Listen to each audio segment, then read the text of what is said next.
I mean, he had Tom bloodied up, and Tom didn't want to continue in the fight. Look, I might look like an idiot. Sometimes I might even talk like an idiot, but when it comes to fighting, I know what I'm talking about. Tom Aspinall's frustration with UFC leadership has reached a boiling point, and the moves he's making behind the scenes might tell us everything we need to know about his future. Here's what's really going down. I mean, he had Tom bloodied up, and Tom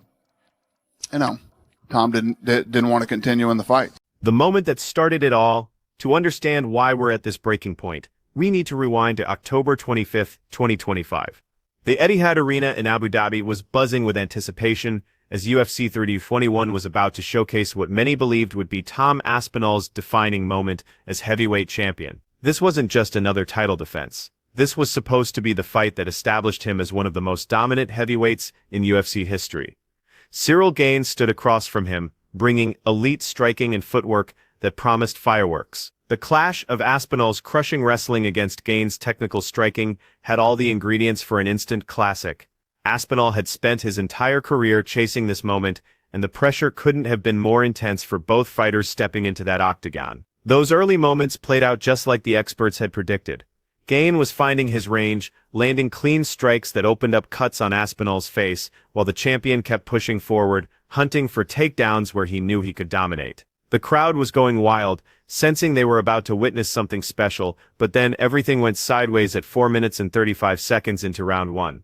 What happened next would completely derail Tom Aspinall's entire trajectory in ways nobody could have imagined. Gane's fingers caught Aspinall flush in both eyes during a scramble, an accidental foul that immediately changed everything.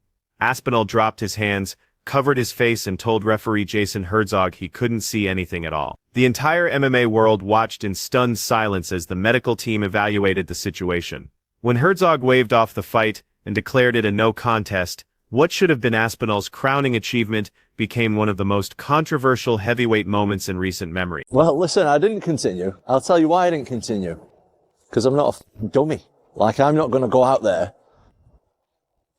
and fight one of the best strikers in the world if I can't see. With double vision. With any eye. Look. You're probably thinking this stuff happens in fights all the time, right? Eye pokes are unfortunate, but they're part of the game. Well, here's why this particular incident has created such massive waves throughout the entire sport. The reaction to that stoppage was absolutely vicious. Social media went into overdrive with people accusing Aspinall of faking the severity of the injury, questioning whether he had the heart of a true champion, calling him soft for not fighting through the pain like other fighters have done in similar situations. The hate was relentless, and it was coming from everywhere. But the real gut punch came from someone who should have had his champion's back. The criticism that really stung wasn't coming from random trolls on Twitter. It was coming directly from Dana White himself. Have you, what's been going on in your exciting life for the last 5 weeks? Oh, mate, I've been having a lovely time just in and out of hospital, getting all kinds of different tests done on my eyes and speaking to specialists, speaking to surgeons, speaking to doctors. Oh, it's been a fantastic time. Here's what Dana White said that changed everything. Tom didn't want to continue, not couldn't continue. Not was unable to continue due to injury. Didn't want to continue. Those words from the UFC president during the post-fight press conference sent shockwaves through the MMA community. White doubled down in later interviews, saying as far as we know, there's no detached retina, no real damage to the eye, based on what he claimed were quick evaluations at ringside. These statements from the most influential person in mixed martial arts added rocket fuel to an already explosive situation. Fans started calling Aspinall a quitter, suggesting he used the eye poke as an easy way out, because Gane was starting to find his rhythm in the fight. The narrative was being written in real time, and it was painting Tom Aspinall in the worst possible light. What nobody realized at the time, what the entire world was about to learn in the coming weeks, was that Aspinall's injury was far more serious than anyone, including Dana White, had bothered to find out. When the truth finally emerged, it would create a fracture between champion and promotion that might never heal. I was very disappointed. Yeah, very disappointed. If he would have come up and said, poked in the eye, illegal, couldn't see, couldn't continue, serious injury, etc., people would have laid off. They would have taken cues from him. It definitely didn't help the cause. Definitely didn't. The story went quiet for a few weeks. as the MMA world moved on to other events. Then, around November 30th, 2025, Aspinall decided he'd had enough of the speculation and released medical documentation that completely vindicated everything he'd been saying from day one. The doctor's reports painted a disturbing picture of bilateral eye trauma from that illegal strike. We're talking about orbital soft tissue swelling that wouldn't go down, a fracture in his right orbital wall, and double vision that persisted for weeks after the incident. But even that wasn't the most concerning part of his diagnosis. Aspinall was dealing with something called Brown syndrome, which is a rare condition where trauma restricts the eye's ability to move upward properly. This isn't something you just shake off and get back to training. This is a serious medical issue that could potentially require surgical intervention on both eyes if other treatments don't work. Disappointing.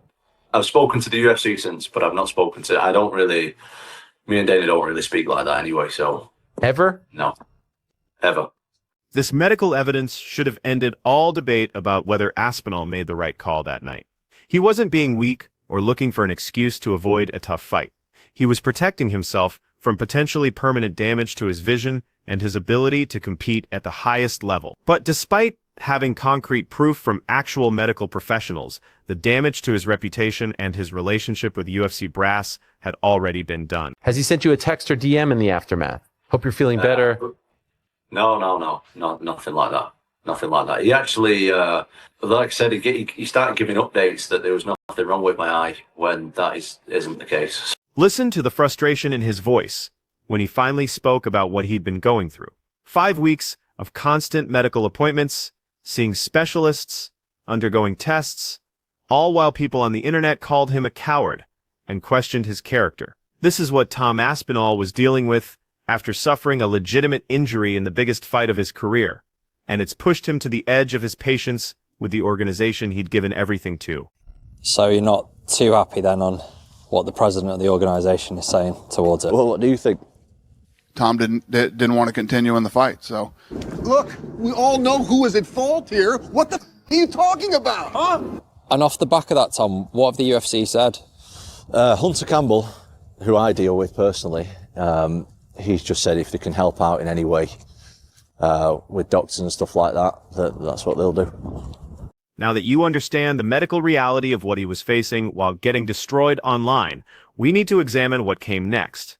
The aftermath of UFC 31 exposed a pattern of behavior from UFC leadership that has driven their heavyweight champion to consider walking away from it all. When Aspinall sat down with Ariel Helwani for his first major interview since the fight, he didn't hold anything back. What he revealed about his relationship with Dana White was absolutely shocking to anyone who heard it. And obviously you've been a massive help to the UFC. You've taken a fight on 2 weeks' notice. You've taken a fight in the middle of the night, been backup fighter for Jones versus Miocic, and then obviously the whole John Jones saga. How do you sort of see this going forward for yourself with the UFC? I think right now we just got to focus on the health, innit? We just got to get everything back to normal, follow the doctor's orders, and that's all I can control right now. So we'll cross that bridge when I'm feeling better and everything's right. Think about this for a second. If Dana White had simply come out and supported his heavyweight champion, if he'd acknowledged how serious the injury was and backed Aspinall's decision to prioritize his long-term health, the entire conversation would have shifted. Fans take their cues from leadership, but instead, Dana chose to throw his own champion under the bus in front of the entire world. When asked if he'd spoken to White since the incident, Aspinall's answer was telling. No. The follow-up question revealed something even more disturbing. Well, look, if you were sidelined from doing your job for like 15 months, not allowed to do anything, you train your off for 6 months for a fight, then to get double eye pokes, to be left with no vision for nearly 6 weeks because of an illegal move. How do you think I feel? Not feeling fantastic, am I? The UFC heavyweight champion, the man holding the most important title in the biggest division of the premier MMA organization on earth, has never developed any kind of meaningful relationship with the president of that company. Beyond casual hellos at events, there's been virtually no communication between them, and after Aspinall suffered what could have been a career-ending injury in the main event of a major pay-per-view, White never reached out to check on him personally. A big shout out to everyone who has stuck there by me. A lot of haters out there who are living some very sad lives, who think they're eye doctors and have never... Listen, I'll double eye poke you full blast in the eyes and see if you can still write some grim comment on Instagram or YouTube or whatever. You let me know, you tough guys out there. Aspinall expressed his disappointment that while UFC executive Hunter Campbell did offer support for his medical needs, White was making public statements about the extent of his injuries without ever bothering to actually talk to him directly. This is the same guy who took fights on short notice whenever the UFC needed him. The same fighter who sat ready as a backup for Jones versus Miocic. The same champion who waited over a year for his title shot while the UFC prioritized other matchups. This is how he gets treated by the organization he sacrificed so much for. The problems run much deeper than just the IPO controversy, though. Aspinall's frustrations with the UFC have been building for years. His journey to the undisputed title involved winning an interim belt in 2023, then having to wait for unification until Jones retired in June 20. The constant long layoffs between fights, sometimes stretching 12 to 14 months, have created ongoing debates about his activity level and whether the UFC is really committed to building him as a major star. This is where things get really interesting, because we're starting to see the financial factors that might be pushing Aspinall toward the exit. In October 2025, Andy Aspinall, Tom's father and coach, made some very pointed comments about his son's future contract situation. This wasn't some offhand remark during a casual conversation. This was a deliberate message sent directly to UFC management about where the Aspinall camp's head is at moving forward. Andy told RMC Sport Combat that boxing offers significantly more money at the top level, and advised against signing another UFC deal. He pointed out that Tom has 3 fights left on his current contract and made it clear they're not interested in extending that relationship. The comparison everyone keeps making is to Francis Ngannou's path. Remember, Ngannou's final UFC fight earned him around $600,000, while his boxing debut against Tyson Fury brought him approximately $10 million. That's not just a pay raise, that's a completely different economic stratosphere that the UFC simply cannot compete with. Aspinall himself has embraced this prize-fighting mentality, emphasizing that fighters are putting their health and safety on the line and deserve to be compensated accordingly. The financial considerations aren't the only factor pushing Aspinall away from the UFC, though. His close friendship with Ante Delija, the former PFL heavyweight champion who joined the UFC in June 2025, has created one of the strangest situations in recent memory that has Dana White absolutely livid. Aspinall has stated publicly that he would rather vacate his heavyweight title than fight Delija for it. During an appearance on the Shaken XTN podcast in October 2025, Aspinall laid out his position clearly. He said that if he'd never won a title, they would have to fight, because that's what champions do. But now that he's achieved his dream, he'd be willing to step aside and let Delija have his moment because that's his friend. White's response was characteristically blunt and dismissive. He called the idea of vacating rather than competing against a friend absolutely insane. Do you see what's happening here? Every single interaction between Aspinall and UFC leadership seems to create more tension, more conflict, more reasons for the heavyweight champion to start looking at other options for his career. When Dana White finally addressed the growing tension at the UFC 323 press conference on December 7, 2025, he tried to smooth things over by claiming his earlier comments had been misunderstood. He insisted he never said anything negative about Aspinall, and that his remarks were based on preliminary information. He also emphasized that the UFC had been actively involved in supporting Aspinall's medical care throughout the process. But for Tom Aspinall, it might be too little too late. The trust between champion and promotion appears to have been shattered beyond repair. After weeks of public criticism and private neglect, with only a handful of fights left on his contract, the heavyweight champion is clearly evaluating all his future options. This brings us to the most explosive part of this entire situation. While Tom Aspinall remains the UFC heavyweight champion as of December 9, 2025, with no official announcement of any departure, all the signs are pointing toward a future that doesn't involve the UFC. The question isn't whether Aspinall will leave anymore. The question is when and where he'll end up next. Aspinall's connection to the Professional Fighters League runs primarily through his relationship with Ante Delija, who won the 2022 PFL heavyweight tournament.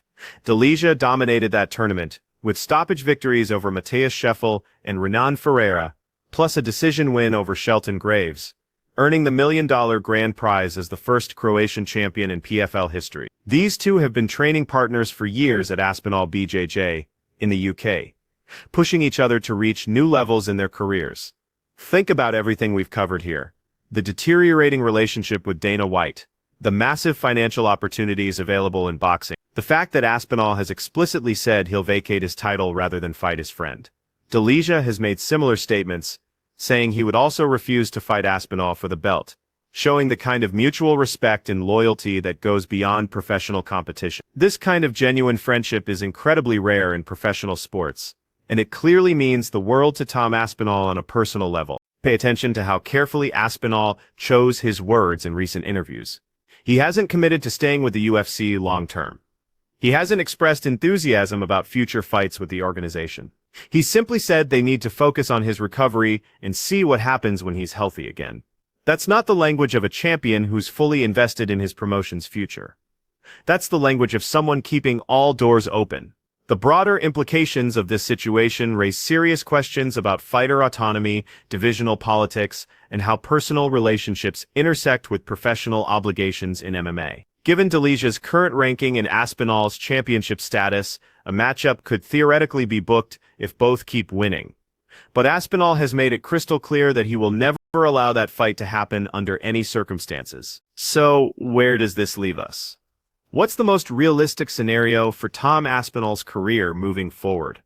Industry insiders are predicting that Aspinall will exit the UFC when his current deal expires to chase the massive paydays available in boxing. His father has been openly pushing for this move for months, and Aspinall hasn't done anything to shut down that speculation or recommit to the UFC's long-term plans. But there's another possibility that people aren't discussing openly yet, and that's where the PFL becomes a fascinating potential destination. The PFL has been aggressively pursuing former UFC champions and high-profile fighters as they try to establish themselves as a legitimate alternative to UFC dominance. With Aspinall's close ties to Delija, his mounting frustrations with UFC management, and his desire to maximize earnings during his prime years, a move to the PFL isn't as crazy as it might sound initially. Consider this crucial factor. Tom Aspinall is 32 years old, meaning his window to capitalize on his physical prime is limited. Every month spent dealing with injuries, contract disputes,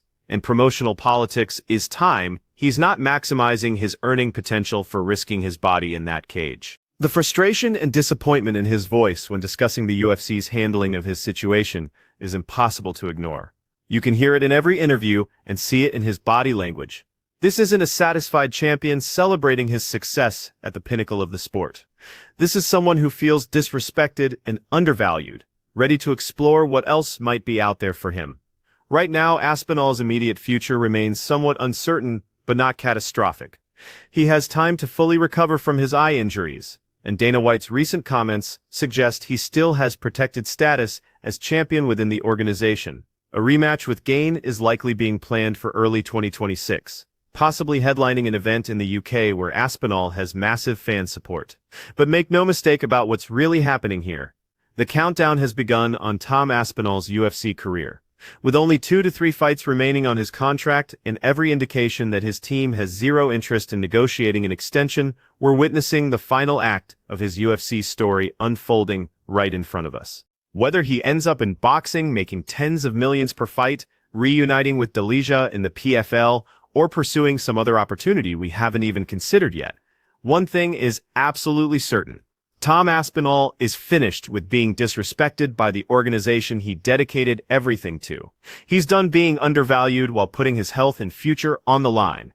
He's done being labeled a quitter by people who've never competed at any level of combat sports. And he's done letting Dana White control the story of his career and his legacy moving forward.